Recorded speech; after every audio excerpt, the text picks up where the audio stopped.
unemployed youth can be a student. It's the thirst to learn, thirst to understand. Like a sponge, you want to take everything in, you want to understand. It's beautiful. It's even respecting the rest of the universe. What about these idiots?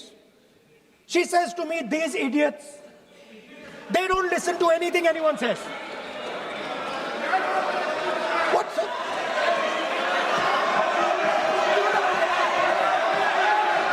നമസ്കാരം, ഭാരത് ലൈവിലേക്ക് സ്വാഗതം. നമസ്കാരം. ലോക്സഭയിൽ വളരെ പ്രക്ഷുബ്ധമായ രംഗങ്ങളും മുദ്രാവാക്യം വിളികളും ബഹളങ്ങളും ഒക്കെയാണല്ലോ, അല്ലേ? നമ്മുടെ ഓർവിളി തന്നെ നടക്കുന്നു എന്ന് പറയാം. പ്രതിപക്ഷ നേതാവ് രാഹുൽ ഗാന്ധി വിഡ്ഢികൾ എന്ന് വിളിച്ചു. ഉടനെ ഭരണപക്ഷം അതിനെതിരെ ശക്തമായ ഭാഷയിൽ പ്രതികരിച്ചു. അതേപോലെ തന്നെ അദ്ദേഹം പറഞ്ഞത് അമിത്ഷായാണ് പെല്ലറ്റ് ഗൺ ഉപയോഗിച്ച് വിദ്യാർത്ഥികളെ വെടിവെക്കാൻ ആഭ്യന്തരമന്ത്രി അമിത്ഷാ ഉത്തരവിട്ടത് എന്ന് ഒരു പരാമർശം നടത്തി. പിന്നീട് അത് അദ്ദേഹത്തിന് മാറ്റി പറയേണ്ടി വന്നു, അല്ലേ? അതിൻ്റെ ഇത് നടക്കുന്നതേ ഉള്ളൂ, ചർച്ച നടക്കുന്നു. ശരിക്കും ഇത്തരം പാർലമെൻറ്റിനകത്ത് ഇത്തരത്തിലുള്ള ആരോപണങ്ങൾ കൊണ്ടുവരുമ്പോൾ അത് വ്യക്തമായ തെളിവ് പറയാൻ പ്രിവിലേജ് ഉണ്ട്. പക്ഷേ ഇങ്ങനെയൊക്കെ പറയുമ്പോൾ അവകാശ ലംഘനത്തിന് നോട്ടീസ് വരും. അതുപോലെ തന്നെ ഈ തെറ്റിദ്ധരിപ്പിക്കുന്നതിന് തുല്യമില്ല ഇത്തരം പരാമർശങ്ങൾ. അല്ല, ഇത് നമുക്ക് വളരെ കാര്യങ്ങൾ ഇതിൽ നിന്ന് മനസ്സിലാകുന്നത്, രാഹുൽ ഗാന്ധി പ്രതിപക്ഷ നേതാവായിട്ടിരിക്കാൻ അദ്ദേഹത്തിന് യോഗ്യതയുണ്ടോ എന്നൊരു ചോദ്യം ഇവിടെ ഉയരുന്നുണ്ട്. അതിന് കോൺഗ്രസ് മറുപടി പറയേണ്ടി വരും.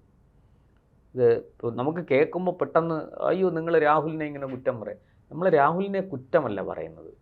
ഒരു സ്ഥലത്ത് ചെന്നാൽ അവിടെ നമ്മൾ എങ്ങനെ പെരുമാറണം, അതിന് ചില മാനദണ്ഡങ്ങളുണ്ട്, മര്യാദകളുണ്ട്. ഇപ്പോൾ നമ്മൾ ചന്തയിൽ പോകുന്ന പോലെയാണോ നമ്മൾ പാർലമെൻറ്റിൽ പോകേണ്ടത്? ഒരു മാർക്കറ്റിൽ ഒരു സാധനം വാങ്ങാൻ പോകുന്ന പോലെയാണോ പാർലമെൻറ്റിൽ പോകേണ്ടത്? അല്ല. പാർലമെൻറ്റിൽ അതിൻ്റേതായ മര്യാദകളുണ്ട്. അവിടെ വളരെ ഉപയോഗിക്കേണ്ട വാക്കുകളുണ്ട്. അൺപാർലമെൻ്ററി ആയിട്ടുള്ള വാക്കുകൾ ഉപയോഗിക്കാൻ പാടില്ല. അതുപോലെ തന്നെ അവിടെ നമ്മൾ ശരിയാണ്, അവിടെ നമുക്ക് പിന്നെ ചില സംരക്ഷണങ്ങളുണ്ട്. അവിടെ എന്താ പറയുക, നമുക്കൊരു പ്രത്യേക പ്രിവിലേജ് ഉണ്ട്, അവകാശമുണ്ട്.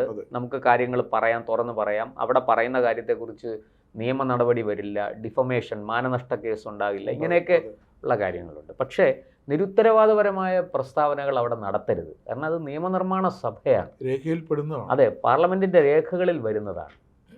അപ്പോൾ സ്പീക്കർ ഒരു ഭരണഘടനാ പദവിയാണ്. നമ്മൾ പറയുന്ന പോലെ എന്താ പറയുക, വലിയൊരു അധികാരമാണ് സ്പീക്കർക്കുള്ളത്.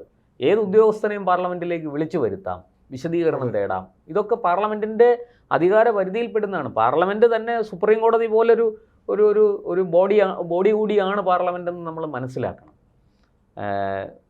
അപ്പോൾ ഇവിടെ രാഹുൽ ഇന്ന് പറഞ്ഞത് എല്ലാവർക്കും അറിയാം. ഈ ഡൽഹിയിലെ പ്രൊട്ടസ്റ്റുമായി ബന്ധപ്പെട്ട് പാർലമെൻറ്റിൽ വലിയ ബഹളം നടക്കും എന്നുള്ള കാര്യം എല്ലാവർക്കും അറിയാം. പക്ഷേ അത് നേരിടാൻ ഇപ്പോൾ കഴിഞ്ഞ ദിവസം തന്നെ NDA യോഗം ചേർന്ന് എല്ലാ പ്രധാന കക്ഷികളെയും വിളിച്ചിരുന്നു.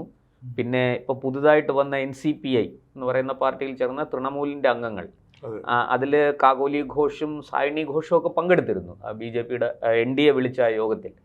അവിടെ എങ്ങനെ പ്രതിപക്ഷത്തെ നേരിടണം, പ്രതിപക്ഷം കൊണ്ടുവരാൻ ഇടയുള്ള പ്രമേയങ്ങൾ, അവിശ്വാസ പ്രമേയം അടക്കമുള്ളത് കൊണ്ടുവരാം, അപ്പോൾ അതിനെയൊക്കെ എങ്ങനെ നേരിടണം തുടങ്ങിയ കാര്യങ്ങളൊക്കെ അവിടെ ചർച്ച ചെയ്തു അവർ. അപ്പോൾ ഭരണപക്ഷം വളരെ തയ്യാറെടുത്താണ് വന്നിരിക്കുന്നത്.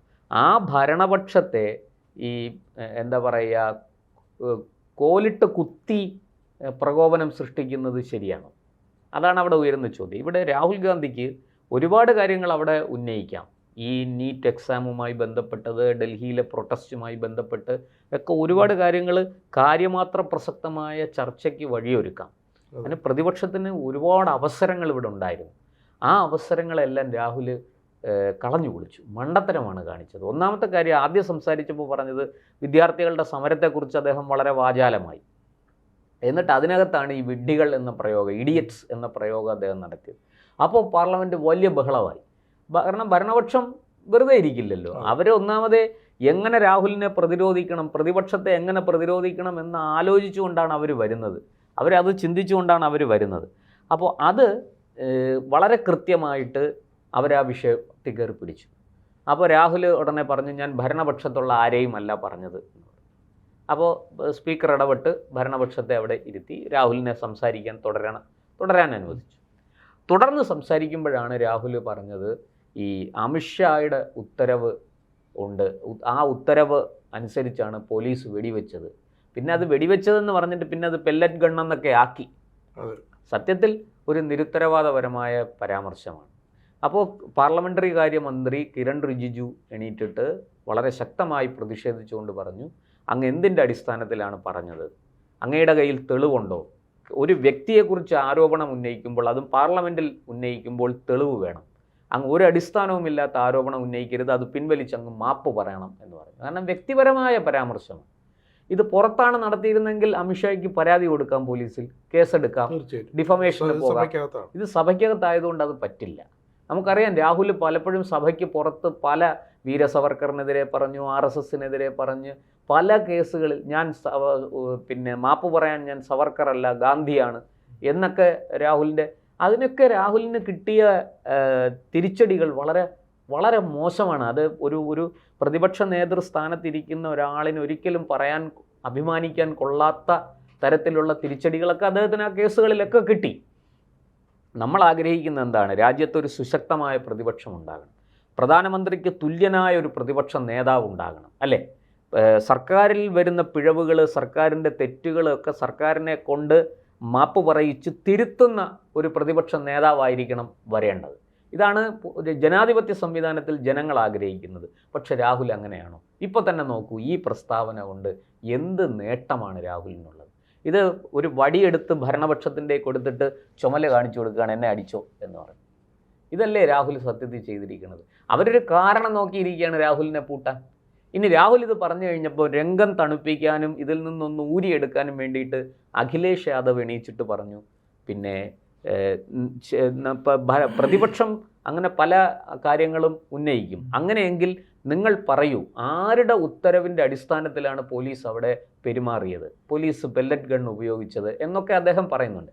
അപ്പോൾ കിരൺ റിജിജു അതിനും നല്ല ഭംഗിയായ മറുപടി കൊടുക്കുന്നുണ്ട്. അതായത് അഖിലേഷ് ജി അങ്ങ് ഉന്നയിച്ചത് ഒരു ജെനുവിനായ കാര്യമാണ്, പക്ഷേ രാഹുൽ അങ്ങനെയല്ല പറഞ്ഞത്, രാഹുൽജി അങ്ങനെയല്ല പറഞ്ഞത്. അങ്ങ് പറയുന്നത് അങ്ങൊരു ചോദ്യമാണ് ഇപ്പോൾ ഉന്നയിച്ചിരിക്കുന്നത്. അതിന് തീർച്ചയായിട്ടും ഭരണപക്ഷത്തുനിന്ന് മറുപടി പറയേണ്ടതുണ്ട്. ആഭ്യന്തരമന്ത്രി ഇപ്പം അമിത്ഷാ സഭയിൽ ഇല്ലായിരുന്നു, ഇപ്പം രാഹുൽ തുടങ്ങിയത് തന്നെ അങ്ങനെയാണ്, അമിത്ഷാ ഓടി ഒളിച്ചിരിക്കുന്നു, സഭയിൽ വരാതെ ഒളിച്ചിരിക്കുന്നു എന്നൊക്കെയാണ് രാഹുൽ പറഞ്ഞത്. അതൊക്കെ നമുക്ക് കേട്ടാൽ മനസ്സിലാവും. നമുക്ക് ഒരു പ്രതിപക്ഷത്തിൻ്റെ ധർമ്മമാണ് അങ്ങനെയൊക്കെ പറയേണ്ടത്, അല്ലെങ്കിൽ പ്രതിപക്ഷം അങ്ങനെയൊക്കെ പറയേണ്ടവരാണ്, അവരുടെ അവകാശമാണ് അതൊക്കെ. പക്ഷേ ഗുരുതരമായ ഒരു ആരോപണം ഇങ്ങനെ ഉന്നയിക്കുമ്പോൾ അതിനൊരു വലിയ പ്രശ്നമുണ്ട്. സഭയിൽ അവകാശ ലംഘനത്തിന് നോട്ടീസ് കിട്ടാം. അങ്ങനെ സ്പീക്കർ തന്നെ പറയുന്നുണ്ട്, ഞാൻ അങ്ങ് പറഞ്ഞ കാര്യത്തിൽ ഇപ്പോൾ ഭരണപക്ഷത്തുനിന്ന് വലിയ എതിർപ്പ് വരുന്നു, അതുകൊണ്ട് അങ്ങ് ദയവ് ചെയ്ത് പറയൂ, അങ്ങയുടെ കയ്യിൽ എന്ത് തെളിവുണ്ട്, അങ്ങയുടെ ആരോപണത്തിന് എന്താണ് അടിസ്ഥാനം എന്ന് അങ്ങ് വെളിപ്പെടുത്തൂ എന്ന് സ്പീക്കർ ആവശ്യപ്പെടുന്നുണ്ട്. പക്ഷേ രാഹുലിന് അവിടെ ഒന്നും മറുപടിയില്ല. കാരണം ഒരു നാക്കുപിഴ സംഭവിച്ചതുപോലെയാണ് അമിത്ഷായുടെ പേര് അതിലേക്ക് കടന്നു വന്നത്. അദ്ദേഹം അമിത്ഷായെ ആക്രമിക്കാൻ ലക്ഷ്യമിട്ടിരുന്നു, അതൊക്കെ എല്ലാവർക്കും മനസ്സിലാവും. ആഭ്യന്തരമന്ത്രിക്ക് ഉത്തരവാദിത്വമുണ്ട്, പോലീസിൻ്റെ ഇതിനകത്ത് പിന്നെ ഈ കാര്യങ്ങൾ ലോ ആൻഡ് ഓർഡർ മോശമായതിൽ ആഭ്യന്തരമന്ത്രി മറുപടി പറയണം. തീർച്ചയായിട്ടും അവിടെ സംഭവിച്ചത് എന്താണെന്ന് സഭയിൽ വിശദീകരിക്കേണ്ട ആൾ ആഭ്യന്തരമന്ത്രി തന്നെയാണ്. പക്ഷെ അതിനിടയ്ക്ക് ഇങ്ങനൊരു അബദ്ധം രാഹുൽ പറഞ്ഞു കളഞ്ഞു. അത് ആണ് അവിടെ ഇപ്പോൾ വലിയ ബഹളത്തിന് കാരണമായിരിക്കുന്നത്. എനിക്ക് തോന്നുന്നു നമ്മളിത് ചർച്ച ചെയ്തുകൊണ്ടിരിക്കുമ്പോൾ തന്നെ സഭ മിക്കവാറും നിർത്തിവെച്ച് പിരിയാൻ പോലും സാധ്യതയുണ്ട് ഇന്നത്തേക്ക്. അത്രത്തോളം പ്രശ്നം രൂക്ഷമാണ്. ഭരണപക്ഷം ഒരു ഇഞ്ച് പോലും വിടുന്നില്ല. ഈ അഖിലേഷ് യാദവ് എണീച്ചത് പറയുമ്പോഴും കിരൺ റിജിജു അതിനെ സ്വാഗതം ചെയ്യുന്നു. ഞാൻ പറഞ്ഞു തീർച്ചയായിട്ടും അതിന് അങ്ങ് ഉന്നയിക്കുന്ന ചോദ്യത്തിന് മറുപടി കിട്ടും. പക്ഷേ രാഹുൽ പറഞ്ഞത് അതല്ല. അതുകൊണ്ട് രാഹുൽജിയോട് നിങ്ങൾക്ക് ക്ഷമിക്കാൻ കഴിയില്ല, അദ്ദേഹം മാപ്പ് ചോദിക്കണം എന്ന് അങ്ങനത്തെ ഒരു ഉറച്ച ഇതിൽ നിൽക്കുകയാണ്. കാരണം അവിടെ ഭരണപക്ഷത്തെ സംബന്ധിച്ചിടത്തോളം ഈ ഡൽഹി പ്രൊട്ടസ്റ്റിലുണ്ടായ വീഴ്ചകൾ മറച്ചു വയ്ക്കാനും അത് പ്രതിപക്ഷം ഉന്നയിക്കുന്ന ആ കാര്യങ്ങളെ അതിനെ ഫലപ്രദമായിട്ട് തടയാനും അവരിങ്ങനെ അവസരം നോക്കിയിരിക്കുകയാണ്. ആ അവസരം രാഹുൽ കൊണ്ടുകൊടുക്കുകയാണ് ചെയ്യുന്നത്. ഇത് രാഹുലിൻ്റെ പക്വതയില്ലായ്മയും അറിവില്ലായ്മയുമാണ് എന്ന് പറയാതിരിക്കാൻ കഴിയില്ല. എന്തായാലും ഇതിപ്പോൾ ഒരു വലിയ ഒരു ബഹളത്തിന് കാരണമായിരിക്കുന്നു സഭയ്ക്കുള്ളിൽ. രാഹുലിൻ്റെ തൊട്ടടുത്ത് തന്നെ നമ്മുടെ മലയാളിയായ KC വേണുഗോപാൽ ഇരിപ്പുണ്ട്. അദ്ദേഹം ഒന്നും മിണ്ടാതെ ഇങ്ങനെ ഇരിക്കുകയാണ്. കാരണം അദ്ദേഹത്തിന് അറിയാം പറഞ്ഞതിൻ്റെ അബദ്ധം എത്ര വലുതാണെന്ന് അദ്ദേഹത്തിന് അറിയാം. കാരണം അവർക്കൊക്കെ പലപ്പോഴും പാർലമെൻറ്റ് നടപടികൾ ഇങ്ങനെയൊക്കെ കണ്ടും കേട്ടും ഒക്കെ നല്ല പരിചയമുണ്ട്. രാഹുലിന് എന്താണ് സംഭവിച്ചിരിക്കുന്നതെന്ന് നമുക്ക് മനസ്സിലാകുന്നില്ല. രാഹുൽ 2004 മുതൽ രാഹുൽ സഭയിലുണ്ട്. പക്ഷെ എന്നിട്ടും രാഹുൽ സഭാ നടപടികളെക്കുറിച്ച് കൃത്യമായി പഠിച്ചിട്ടില്ല എന്നാണ് ഇതിൽ നിന്ന് മനസ്സിലാകുന്നത്. രാഹുൽ ഗാന്ധിയുടെ ഈ പാർലമെൻറ്റിലെ സ്പീച്ച് അല്ലെങ്കിൽ പാർലമെൻറ്റിലെ സംസാരം ഏത് അളവ് വരെ ഏത് അതിരുവരെ ആകാം എന്നുള്ളതിൽ അദ്ദേഹത്തിന് ഇപ്പോഴും ഒരു വ്യക്തതയില്ല എന്നാണ് ഈ സംഭവം, ഏറ്റവും ഒടുവിലത്തെ ഈ സംഭവം തെളിയിക്കുന്നത്.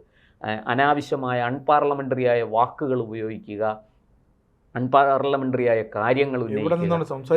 എവിടെ നിന്നാണ് അദ്ദേഹം ഇരിക്കുന്ന പദവിയുടെ വലുപ്പം, അതായത് അദ്ദേഹം പ്രതിപക്ഷ നേതാവാണ്, ആ പദവിയുടെ വലുപ്പം അദ്ദേഹത്തിന് മനസ്സിലായിട്ടില്ല എന്ന് തെളിയിക്കുന്നതാണ് ഈ സംഭവം എന്ന് ഭരണപക്ഷം ആരോപിക്കുന്നുണ്ട്. അങ്ങനെയൊക്കെ നിങ്ങൾ പ്രതിപക്ഷ നേതാവാണ്, അത് മനസ്സിലാക്കിയെങ്കിലും സംസാരിക്കൂ എന്നൊക്കെ അവിടുന്ന് ഉറക്കെ വിളിച്ചു പറയുന്നുണ്ട് ഭരണപക്ഷത്തുനിന്ന്. അപ്പോൾ അങ്ങനെ ഒരു വലിയ ഒരു ദോഷം അവിടെ സംഭവിച്ചിരിക്കുന്നു. സത്യത്തിൽ രാഹുൽ വടി കൊടുത്ത് അടി വാങ്ങുന്ന ഒരു കാഴ്ചയാണ് നമ്മൾ കണ്ടത്. പിന്നെ കേരളത്തിലെ മാധ്യമങ്ങൾ ഇതൊക്കെ എങ്ങനെ റിപ്പോർട്ട് ചെയ്യുമെന്ന് നമുക്കറിയാം. അവർ രാഹുൽ ഗാന്ധി പിന്നെ മൂക്കിടിച്ച് വീണാലും അവർ രാഹുൽ ഗാന്ധി സമ്മാനം വാങ്ങി എന്ന് പറഞ്ഞ് റിപ്പോർട്ട് ചെയ്യുന്ന ആൾക്കാരാണ്. ആടിനെ പട്ടിയാക്കുന്ന തരത്തിലുള്ള റിപ്പോർട്ടിംഗ് ആണ് മലയാളത്തിലെ മാധ്യമങ്ങളെല്ലാം നടത്തിക്കൊണ്ടിരിക്കുന്നത്. അതുകൊണ്ട് ഞാൻ അതിനെക്കുറിച്ച് എനിക്കൊന്നും പറയാനില്ല. പക്ഷേ ലഭ്യമായ വാർത്തകളുടെ അടിസ്ഥാനത്തിൽ നമ്മൾ പരിശോധിക്കുമ്പോൾ രാഹുൽ ഗാന്ധി സ്വയം ഒരു കുഴി കുഴിച്ച് അതിലേക്ക് ചാടിയ അനുഭവമാണ്. വാസ്തവത്തിൽ ഭരണപക്ഷത്തെ വലിയ രീതിയിൽ സമ്മർദ്ദത്തിലാക്കാൻ കഴിയുമായിരുന്ന ഒരു അവസരം രാഹുൽ ഗാന്ധി കൊണ്ട് കളഞ്ഞു എന്നാണ് എനിക്ക് തോന്നുന്നത്. പ്രതിപക്ഷം ഒന്നടങ്കം മൂഡ് ഔട്ട് ആയിരിക്കുന്നു. അവർ രാഹുൽ ഗാന്ധിയെ പ്രൊട്ടക്റ്റ് ചെയ്യാൻ ശ്രമിക്കുന്നുണ്ട്, പക്ഷെ അത് നടക്കുന്നില്ല. കാരണം അവർക്ക് അറിയാം ഇങ്ങനൊരു ആക്ഷേപത്തിൻ്റെ കയ്യിൽ എന്തെങ്കിലും ഒരു തെളിവുണ്ടായിരുന്നെങ്കിൽ വാസ്തവത്തിൽ രാഹുൽ ഗാന്ധി ഇന്ന് ഹീറോയാണ്. ഇതിപ്പോൾ അദ്ദേഹം വെറും സീറോയായി മാറി. അതെ, ആരോ എന്തോ പറയുന്നത് കേട്ടിട്ട് അത് ഇത് ഒരു പക്ഷേ അദ്ദേഹത്തിന് വളരെ തഞ്ചത്തിൽ ഈ കാര്യം ഉന്നയിക്കാം. പിന്നെ പോലീസ് ആര് പറഞ്ഞിട്ടാണ് പിന്നെ ഇത് പെല്ലറ്റ് ഗൺ പ്രയോഗിച്ചത്, ആഭ്യന്തരമന്ത്രി ഇതൊക്കെ അറിയുന്നുണ്ടോ, ആഭ്യന്തരമന്ത്രിയുടെ അറിവോടുകൂടിയാണോ പോലീസ് ഇങ്ങനെ പെരുമാറിയിരിക്കുന്നത്? ഇങ്ങനൊരു ചോദ്യം ചോദിച്ചിരുന്നെങ്കിൽ ഭരണപക്ഷം വലിയ പ്രതിരോധത്തിലായി പോയത്. അതിന് പകരം രാഹുൽ ഈ മണ്ടത്തരം പറഞ്ഞു എന്നാണ് എനിക്ക് തോന്നുന്നത്. അദ്ദേഹം പ്രതിപക്ഷ നേതാവാണ്, അദ്ദേഹത്തെ വിമർശിക്കാൻ ഞാൻ ആളല്ല. എങ്കിലും സഭാ നടപടികൾ നമുക്ക് ലൈവായിട്ട് കാണാമല്ലോ. കണ്ടതിൽ നിന്ന് എനിക്ക് മനസ്സിലായ കാര്യം വലിയ ഒരു ഭരണപക്ഷത്തെ പ്രതിരോധത്തിലാക്കാൻ കഴിയുന്ന, അവരെ മുൾമുനയിൽ നിർത്താൻ കഴിയുന്ന, അവരെ എന്താ പറയുക സഭയിൽ മുട്ടുമടക്കാൻ കഴിയുന്ന ഒരു അവസരം പ്രതിപക്ഷ നേതാവ് രാഹുൽ ഗാന്ധി ഒരൊറ്റ വാക്കിലൂടെ ഒരൊറ്റ പേരിലൂടെ കളഞ്ഞു കുളിച്ചിരിക്കുന്നു എന്നുള്ളതാണ് ആ സഭാ നടപടികൾ കാണുമ്പോൾ നമുക്ക് മനസ്സിലാകുന്നത്. മറ്റു കാര്യങ്ങൾ ഇനി എന്താണ് സംഭവം, മിക്കവാറും സ്പീക്കർ ആ പരാമർശങ്ങളൊക്കെ സഭാരേഖകളിൽ നിന്ന് നീക്കം ചെയ്യുമായിരിക്കാം.